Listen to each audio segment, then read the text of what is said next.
There's a hook that most people gloss over when they talk about Christopher Columbus. The man actually never set foot on what we call the United States. And then he died believing that he'd reached Asia, not a new world. India, hence Indians. Welcome to America at 250, the series unpacking the 25 pivotal events that built the United States, right in time for our nation's 250th birthday celebrations in 2026. I'm Peter Zablocki, host of the History Shorts podcast.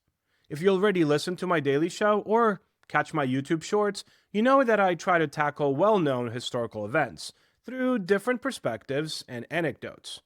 This is not one of those hidden history shows because, let's be real, Google has most of this stuff anyway. Instead, it's more like, hey, let's dust off these old topics, look at them with fresh eyes, and see how they hit us today, whenever today may be. To understand what America has become, we have to start at the very beginning, the spark that opened the door to everything that followed. So, let's sail with Christopher Columbus in 1492.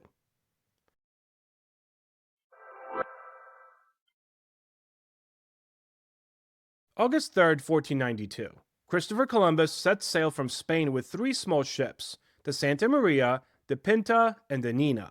About 90 men aboard, funded by King Ferdinand and Queen Isabella, after years of pitching his wild idea to sail west to reach the riches of Asia, bypassing the long route around Africa. Columbus keeps a detailed log, writing every single day. He's convinced that the Earth is much smaller than most scholars think, figuring Asia is just a few thousand miles west. Spoiler, he's wrong by thousands of miles, but that error changes history. The crossing is brutal. Over 5 weeks of open ocean, no land, dwindling supplies, growing fear. Crews nearly mutiny around October 10th. Columbus has to calm them with promises of land. Then at 2 a.m. on October 12th, the Pinta's lookout sees land. Columbus steps ashore on an island the natives call Guanahani, today likely San Salvador in the Bahamas. He names it San Salvador, claims it for Spain with royal banners unfurled. The local natives are peaceful farmers, traders, skilled in canoes and cotton weaving.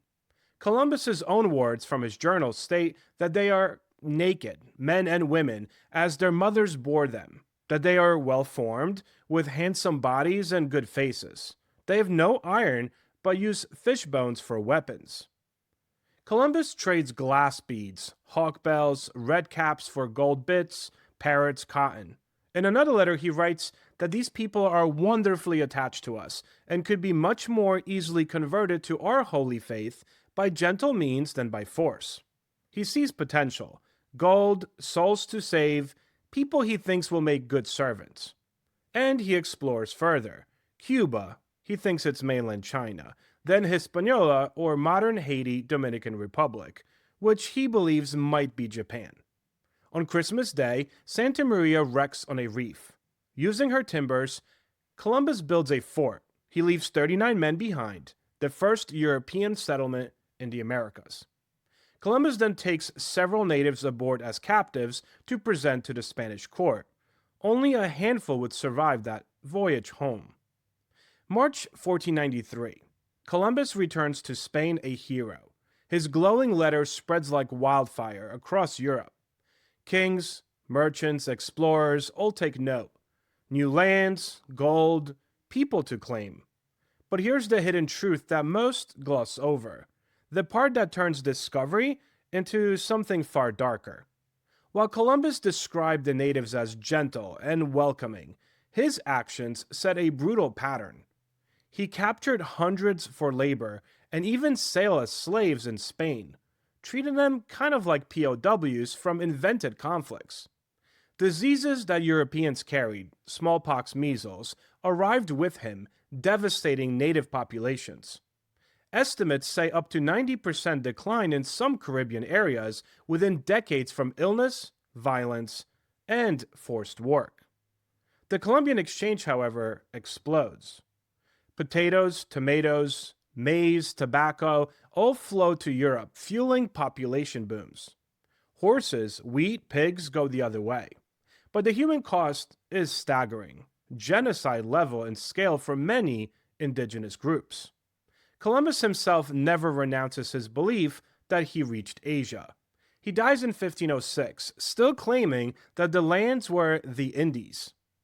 So, was this a heroic voyage or the dawn of conquest and catastrophe? Well, both, in a way.